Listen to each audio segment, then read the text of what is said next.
Welcome to my channel, Iqbal TV Virtual. Please like and subscribe. Don't forget to comment and share. Oke, baik, dari sesi pertama kita telah mencapai budidaya tanaman obat nasional. Jadi tanaman obat nasional itu banyak sekali ya, meskipun secara banyak masih sedikit yang dimanfaatkan. Di antaranya ada 50 yang tercatat di Kementan ini pada tahun 2016 yang banyak digunakan untuk tanaman obat. Dari akar kucing, artemisia, bakung, sini ada mengkudu, ada sirih juga, temu di sini bangsa temunya, ada jati Belanda nih untuk biasanya pelangsing. Kemudian ada brotowali. Nah, ini biasa untuk obat diabetes. Kemudian ada kemangi, biasa untuk lalapan, tetapi bisa juga digunakan sebagai obat. Kencur banyak, daun salam, sambiloto untuk COVID bisa juga. Ada banyak sekali budidaya tanaman obat yang merupakan prospek bangsa kita. Nah, budidaya tanaman obat nasional itu diamati ternyata di dalam Kementerian Pertanian. Jadi produksinya nih ya, jahe, kencur, lengkuas, kunyit dari tahun 2010 sampai 2014. Ini kita lihat nih, dari jahe aja misal 2010, 2011 turun dia produksinya, 2012 naik, 2013 naik, kemudian 2014 naik, sehingga pertumbuhannya antara 2013 sampai 2014 mempunyai pertumbuhan positif sebanyak 45,6%. Yang lainnya minus. Ya, ini kenapa nih? Banyak faktor menyebabkannya. Satu, alam. Ya. Kemudian banyak faktor penimbunan. Habis itu jadi rusak. Nah, gitu. Belum faktor politik di Indonesia, belum faktor hama seperti itu. Nah, sehingga perlu impor ketika turun, ya kan. Belum faktor apalagi dari industrinya, macam-macam faktornya. Kemudian sentra produksi tanaman jahe. Jadi dalam produksinya itu bagian-bagian provinsi yang banyak produksi jahe itu di mana? Di Jawa Tengah nih. Di Jawa Tengah, Jawa Barat. Nah, ini provinsi lainnya untuk kumpulan. Ya, jadi produksi jahe di Indonesia mengalami jelas fluktuatif, tapi menuju 2011 sampai 2015 terjadi peningkatan produksi yang signifikan. Ini mulai nih gerakan back to nature yang signifikan, tren dari dunia tadi. Nah, ini ya, meningkat ya signifikan produksinya. Kebutuhan industri obat dan lain-lain konsumsi. Nah, ini kan diimbangi karena ada penelitian. Bagaimana dengan kunyit? Kunyit ini banyak di daerah Jawa Tengah lagi. Jawa Tengah, Jawa ini lebih banyak ya, karena tanahnya subur seperti itu ya. Banyak gunung berapi. Cuacanya memungkinkan ya, seperti itu. Ini tanaman kunyit, produksinya, sentra produksinya. Kemudian ada lengkuas juga. Lengkuas gampang ya nanamnya di pinggiran tanah kita, di pekarangan bisa kita tanam. Dan ternyata lengkuas banyak diproduksi juga di Jawa Tengah juga. Jawa Tengah nih pusat-pusatnya. Kencur juga seperti itu ya. Kencur nih, tapi dia di Jawa Tengah. Selain itu juga ada di Kalimantan Selatan. Nah, Lampung ada juga nih ternyata, Lampung kencur penghasilnya. Nah, ini yang sudah memenuhi kuota produksi seperti itu. Bagaimana produsen tanaman obat di dunia? Jadi produsen tanaman obat di dunia didominasi oleh negara-negara itu aja. Cina, India, Korea Selatan, Indonesia termasuk ya. Nah, berkembanglah menjadi negara-negara pemprodusen tanaman obat kita. Dalam produksi 4 tanaman obat ya, India adalah negara produsen jahe pertama di dunia. Kalah kita sama India. Harusnya kita bisa lebih maju. Diikuti oleh Cina, Nepal, Indonesia, dan Nigeria. India juga merupakan produsen konsumen eksportir kunyit terbesar di dunia. Kalah lagi kita. Sehingga ini menjadi perhatian ya untuk pemerintah. Kenapa bisa kalah seperti itu? Ya, tadi udah dijelaskan faktor-faktornya. Kemudian India itu diperkirakan menyumbang sekitar 80% total produksi kunyit di dunia. Coba kalau Indonesia bisa 60% total ekspor kunyit di dunia. Wow, luar biasa ya. Padahal kita kunyit banyak. Konsumsi tanaman obat ya sering digunakan memang dalam untuk hal biologi terapan itulah sama ya, untuk mengobati ya, berarti ya nanti di lapangan bisa bervariasi dalam metode pengobatannya ya. tapi pada prinsipnya memang banyak digunakan. Bahwa tanaman temulawak misalnya sudah banyak penelitian tentang bermanfaat sebagai antioksidan, pencegah sel kanker, mengobati penyakit kulit, antiinflamasi. Jahe untuk asma, sakit tenggorokan, mual, mengobati masuk angin ya. Lengkuas sama ya, lebih ke arah ke sana. Kencur, kunyit untuk penyakit asam lambung atau GERD, di situ nanti ada penawar racun, diet dan sebagainya. Kemudian ada temu-temuan juga. Ini banyak nih untuk pelangsing, untuk kolesterol, untuk penyakit-penyakit degeneratif. Yang semuanya ini sudah ada publikasi-publikasi yang luar biasa dari peneliti di seluruh dunia. Oleh karenanya, konsumsi tanaman obat menjadi tren. Nah, pengolahan tanaman obat ya memang pada konsepnya terbagi menjadi di Indonesia ya, jamu herbal terstandar di sini. Kemudian ada fitofarmaka. Perbedaannya lebih kepada jamu, lebih kepada pembuktian empiris turun temurun. Tapi dia disebut jamu itu pada harfiahnya ini ya. Dia harus terbukti secara 3 generasi atau 180 tahun dia terbuktinya. Baru disebut sebagai jamu. Dia bisa meningkat status menjadi obat herbal terstandar dalam waktu cepat, sebulan setahun, asal udah diuji prakliniknya, in vitro maupun in vivo, dengan menggunakan akhirnya secara industri bahan bakunya terstandarisasi. Kemudian meningkat lagi statusnya menjadi fitofarmaka. Ini telah melewati uji klinik fase 1, fase 2, fase 3 dengan berbagai kategori farmakokinetika yang didapatkan. Ini ada di farmasi ya, dipelajarinya. Kemudian bisa juga ya, nanti kelihatannya sudah belajar juga di sini. Setelah uji klinik, dia uji klinik fase 4 setelah pasca pasar. Nah, inilah proses perkembangan tanaman obat. Sehingga dengan meningkatnya status ini lebih dipertanggungjawabkan. Karena dengan adanya hasil yang bervariasi tidak bisa dipertanggungjawabkan. Ya.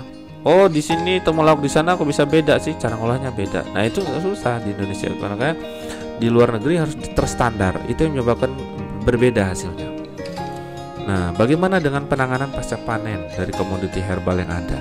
Prinsipnya adalah dari rimpang segar disortir, dibersihin, ditimbang, dirajang, dikeringin. Nah, kemudian barulah dia dikemas, dilabelin. Setelah melewati proses itu menjadi siplisia dalam kemasan, sehingga siap penanganan pasca panennya. Ya. Kemudian jenis usaha industri tadi ya sudah dibahas sedikit, bahwa sesuai dengan peraturan Menteri Kesehatan ada golongannya industri obat tradisional, industri ekstrak bahan alam, usaha kecil obat tradisional, usaha mikro obat tradisional, maupun usaha jamu racikan, usaha jamu gendong. Ya, kalau sekarang masih tren jamu-jamu gendong seperti itu. Ini adalah contoh industri obat tradisional ya, jumlahnya ya. Industri ekstrak bahan alam juga yang ada di Indonesia pada tahun 2016 hampir mencapai 112 di berbagai provinsi. Nah, belum ada nih di Lampung ya. Di Lampung sudah ada sebenarnya ya, baru berdiri di daerah Prinsewu. Kemudian ada rekapitulasi UKOT dan UMOT di Indonesia. Nah, ini ada ya, hampir sebanyak 828 dari berbagai provinsi juga. Seperti itu, banyak ya. Jadi masih sangat prospek sekali. Dengan banyaknya industri berarti pasar untuk konsumen semakin tinggi juga. Kemudian petani juga akan diuntungkan, bisa menjadi suppliernya. Bagaimana dengan konsumsi jahe dan kunyit? Ini yang familiar ya. Dari tahun ke tahun konsumsi jahe kita lihat nih ya, ternyata meningkat. Perubahannya signifikan ya persennya. Trennya mencapai 22% hampir, dan di sini hampir 70%. Sedangkan kunyit dia menurun. Nah, di sini kalau di grafik jahe ya, perkembangan konsumsi jahe di Indonesia dari tahun 2011 sampai 2015. Jahe yang hitam mengalami peningkatan pesat, sedangkan kunyit tidak ya. Nah, ini ya, tidak mengalami peningkatan. Banyak faktor mempengaruhinya ya, dari tren penggunaan jahe ya, kemudian dari produksinya juga ya. Sedangkan permintaan jahe di dunia, Indonesia itu mampu mengekspor jahe, tapi masih tergolong rendah kalau secara statistik. Di sini hanya sekitar 0,18%. Dia meningkat sebenarnya di sini hampir di ini grafiknya kurang jelas dari datanya, dia hampir 2,4%. Sebenarnya meningkat. tetapi kunyit yang mengalami penurunan malah penurunannya di akhir aja 2014 ke 2015. Ini banyak yang mempengaruhi ini ya, permintaan jahe di dunia ini, karena adanya kendala-kendala faktor politik, sosial, ekonomi, kemudian investasi, faktor alam. Padahal dia meningkat drastis, tiba-tiba turun seperti itu. Bagaimana dengan perdagangan dalam negeri tanaman obat? Ternyata dari perusahaan-perusahaan obat yang ada di Indonesia ini, proporsi nilai penjualan retailnya ya dari 2012-2016 cukup tinggi ya. Di sini PT Sido muncul sebagai perusahaan obat yang ternama di sini. Dari tahun ke tahun dia meningkat terus, diikuti dengan perusahaan-perusahaan yang lain. Ada Indofarma, ada Sequile, ada Keling juga ya di sini ya. Ada Soho, Deltomed, ini perusahaan-perusahaan farmasi ternamanya. Perdagangan selanjutnya ada juga di perusahaan-perusahaan lainnya ya. Dari Kalbe juga main ya. Jadi banyak perusahaan obat.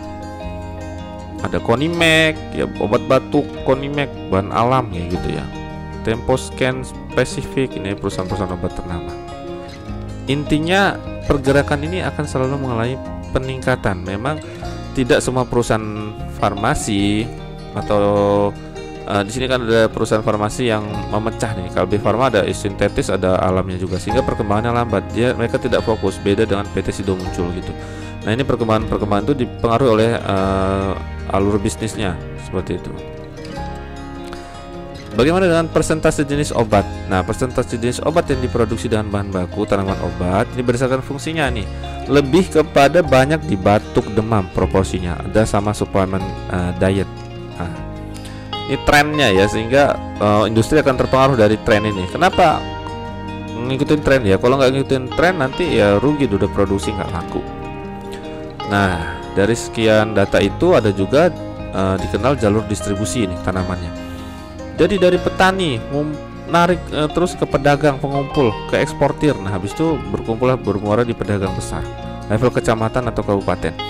Pedagang besar ini bisa bermitra dengan eksportir ya, dan juga industri obat tradisional untuk diproduksinya. Lalu bisa juga dari pedagang pengumpul ini lanjut motong lintas ke pedagang racikan, sehingga pada akhirnya semuanya bermuara di pedagang besar ya, lalu didistribusikan ke pedagang racikan, jamu gendong, dan larilah ke konsumen. Atau juga ada di retail ya, karena ini sudah menjadi meningkat, misalnya ke obat herbal terstandar, kategori fitofarmaka di situ ya, ke retail. Perdagangan luar negeri tanaman obat ini ekspor ya, kondisinya 2011 sampai 2015. Jahe sini kita lihat 2012 dia turun, 2013 naik turun ya, sehingga growth-nya minus di antara 2014-2015, tapi trennya positif 1,92%. Nah, tren positif ini ada di beberapa nih, ada jahe dan rempah-rempah lainnya di sini, atau campuran rempah-rempah dari dua produk. Nah, yang minus ada turmeric, atau kurkuma tadi ya, kunyit. Nah, ada saffron di sini, banyak digunakan sebagai obat kanker juga. Trennya negatif. Ini perdagangan ekspor tanaman obat ya, keluar. Kemudian ini perdagangan luar negeri juga tadi. Jadi jahe tadi banyak ekspornya mana? Sebagai ini adalah eksportir utama beberapa tanaman obat. Cina nih ya. Cina menjadi eksportir utama jahe. Indonesia masuk di sini ya, kalah kita dengan Cina jauh sekali, hanya 2,5%. Ini ada negara-negara lainnya juga, kalah dengan Thailand kita masih ya, sama India, Belanda. Kemudian ada turmeric atau kurkuma, adalah India nih banyak sebagai eksportir utama. Indonesia di sini 5,9%. Kemudian ada juga rempah-rempah campuran dari dua produk ini tadi kategori tanaman obatnya ya, HS. Ternyata Belanda termasuk eksportir juga, dia pinter dia. Indonesia malah nggak ada. Rempah-rempah lainnya di sini sebagai eksportir India banyak, Turki, nah Jerman ini masuk juga negara-negara ini.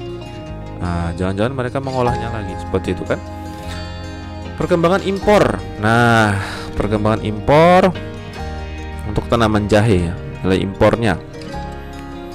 Jadi ini tahun 2019 sampai 2015 trennya naik positif, sedangkan growth-nya negatif. Ini banyak dari beberapa kalangan golongannya. Sedangkan trennya positif impornya dari golongan tanaman obatnya. Nah, ini adalah importir utama ya, beberapa tanaman obat. Jadi dia negara ini banyak mengimpor. Juga karena butuh ya ekspor dan impor. Saat dia butuh untuk kebutuhan industrinya tinggi, maka dia harus mengimpor negara itu. Ini Jepang juga, Amerika, Belanda. Nah, ini untuk kebutuhan produksi obat industrinya ataupun konsumsi dalam negaranya. Kemudian untuk turmeric juga, ini negara-negara untuk sebagai importir Amerika, India, Jepang. Nah, ini negara-negara maju adalah pemerhati dari tanaman obat. Belanda, Jerman, Inggris, Malaysia gitu.